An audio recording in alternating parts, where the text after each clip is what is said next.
pangarap natin. Kasi kung araw-araw nagdadagdag tayo ng bagong pangarap, I believe araw-araw sisipagan natin bumangon. And walang espesyal sa lahat ng tao na nasa harap nyo dito. Pare-pareho lang tayo distributor, franchising, nagda-dropshipping. Ang kailangan nyo lang gawin is kailangan nyo lang makinig. Sabihin nyo makinig.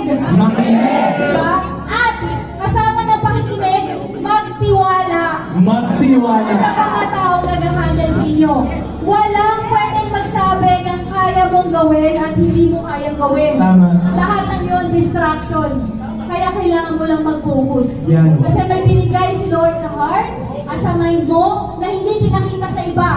Kaya normal lang natawanan ka, magnega sila, may masabi silang hindi maganda sa'yo. Kasi hindi naman sa kanila pinakita yung vision, yung pangarap, kundi sa'yo. Tama. And dahil dito, araw-araw ako nagdadagdag ng pangarap, dito na po namin nakuha yung sasakyan. Diba? Mga sasakyan. All glory to God, no? Dito na rin po natin nakuha yung condominium. Dito na rin po natin nakuha yung house and lot kasama mga asawa ko. Ulitin ko lang, araw-araw, huwag tayo magsawa, mangarap.